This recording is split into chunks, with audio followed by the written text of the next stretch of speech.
Hey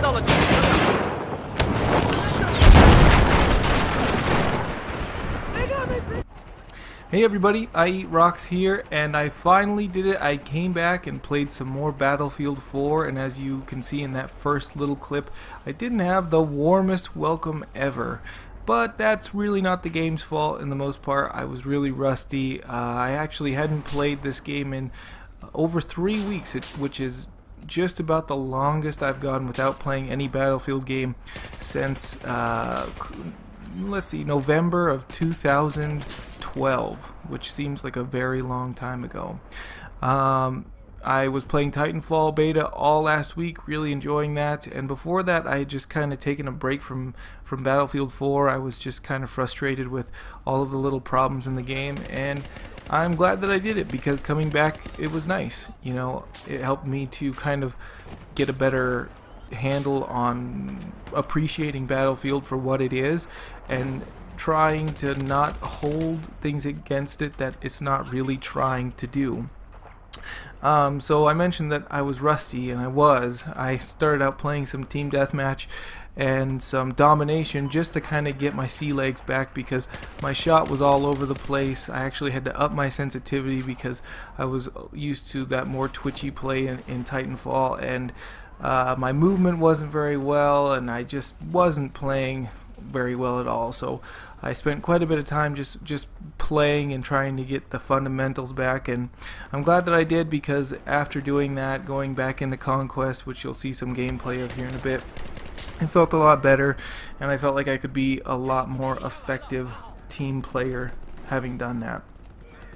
So taking a little break from Battlefield, it definitely helped me kind of appreciate Battlefield for the things that it does well. And for a console game, there's not a game that I've played on console that does vehicle combat as well as Battlefield does. And that's nothing new or revolutionary, but there is just something that I can't explain, and when people ask why you like Battlefield over other shooters or whatever, sometimes it's tough to explain just because, you know, the monolith is COD, and a lot of people who play COD ask me, you know, why do you play Battlefield? It's boring, it's whatever, and I just totally disagree with that, because when there's stuff going on in a Battlefield game, it's unlike any other shooter I've ever played on console in my entire life. Just having huge tank battles and vehicles overhead and people on foot and all of the different classes and gadgets going on,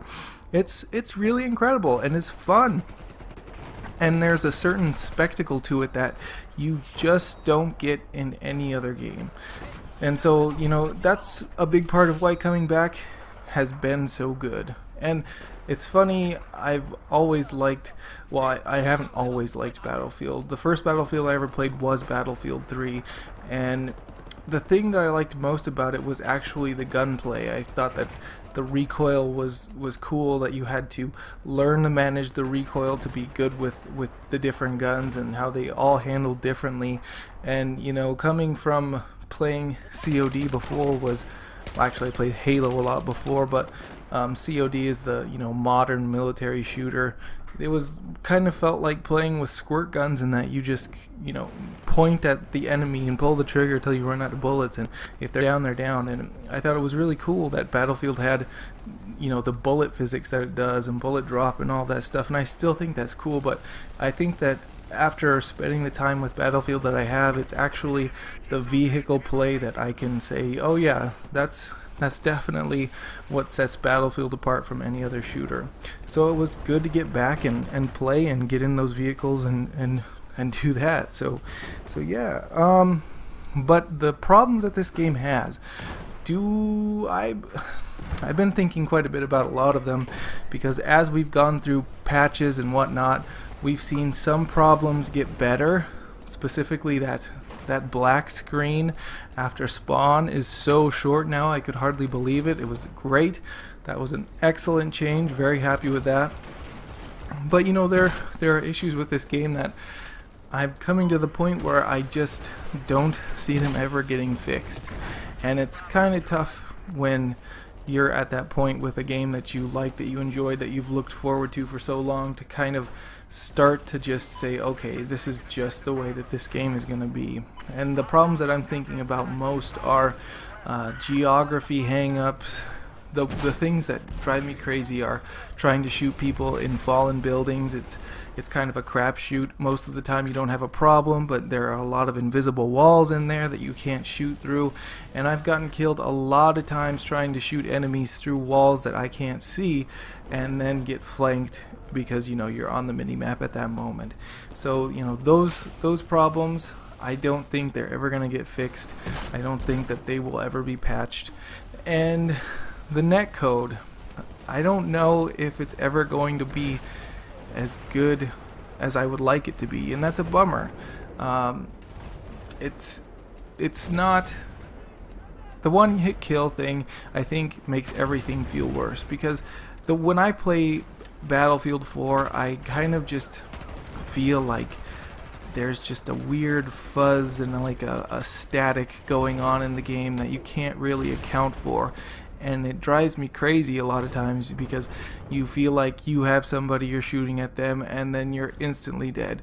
Or you feel like you're hitting someone a lot, you're getting hit markers, and they're just not falling. And it's one of those things where it's the fundamental of a shooter that when you're shooting someone, they know they're being shot at, they go down and whatnot. And I don't ever think that Battlefield 4 is going to get to a level with its netcode that feels good. And I look at Battlefield 3, and Battlefield 3 wasn't perfect at all. In fact, I remember so many people complained about the netcode in Battlefield 3, but this is just a lot different to me. It feels kind of unpredictable. And so yeah, it's kind of a bummer. And it's just kind of tough to look at this title and kind of have to come to terms with that. So yeah, that's kind of what this video was about, is just accepting Battlefield 4 for what it really is. And that's that it's a spectacle, and it's got a lot of cool things in it, but it does have some problems, and I think that some of these problems are here for the life of this game. And it's kind of interesting playing a game like Titanfall that doesn't have so many gadgets, doesn't have so many vehicles, doesn't have the huge maps, the destructibility and stuff, and trying to decide whether, which one do you want? Do you want a game that has less features but performs really well at what it does? Or do you want a game that shoots for the moon and maybe comes up short?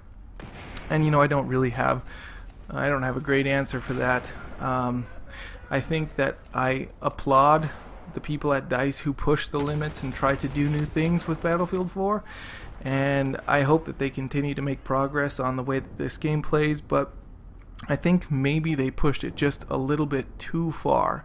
But let me know what you think. Maybe you disagree, maybe you think that, hey, this game is just not good, this game has not been living up to the hype, which I think that there's probably some merit to the argument. Or maybe you think that, hey, this game is as good as they could do, and you appreciate the job that the guys over at DICE have done. Yeah, so thank you so much for watching this video. I really appreciate it. If you did like it, if you could subscribe or tell anyone that you know to come check this out, that would be great. And yeah, thanks for watching, and I'll catch you on the next one. Thanks. Bye.